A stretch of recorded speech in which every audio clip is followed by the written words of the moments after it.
याकूब के 12 पुत्र थे, लेकिन वह अपने सबसे छोटे पुत्र यूसुफ से सबसे अधिक प्रेम करता था। याकूब ने यूसुफ को एक विशेष चमकीले रंगों वाला अंगरखा कोट दिया। यह देख यूसुफ के भाई उससे ईर्ष्या करने लगे और उसे नफरत की निगाहों से देखने लगे। एक दिन यूसुफ ने एक स्वप्न देखा।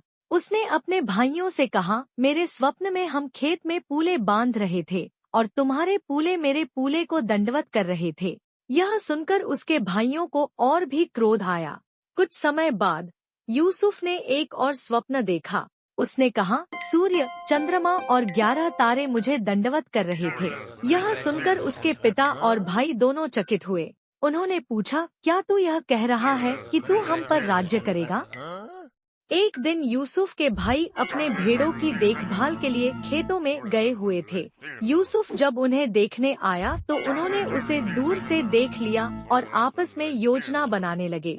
उन्होंने कहा, चलो इसे मार डालते हैं और इसके स्वप्नों का अंत कर देते हैं। रूबेन ने उन्हें रोका और कहा, नहीं, इसे मारना ठीक नहीं होगा। हम इसे एक खाली गड्ढे में डाल देते हैं। उन्होंने यूसुफ का विशेष कोट फाड़ दिया और उसे गड्ढे में फेंक दिया।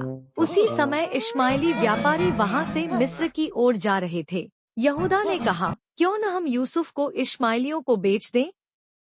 भाइयों ने यूसुफ को चांदी के 20 सिक्कों में बेच दिया।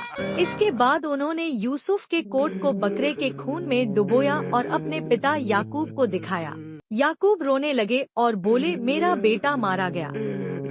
वे बहुत दुखी हुए। उधर यूसुफ को इश्माइली व्यापारी मिस्र ले गए और वहां उसे पोतीपर के हाथों बेच दिया, जो फिरौन का एक अधिकारी था। परंतु परमेश्वर यूसुफ के साथ था। उसने उसे आशीष दी और यूसुफ जो कुछ करता उसमें सफलता मिली। पोतीपर ने यूसुफ को अपने पूरे घर का अधिकारी बना दिया।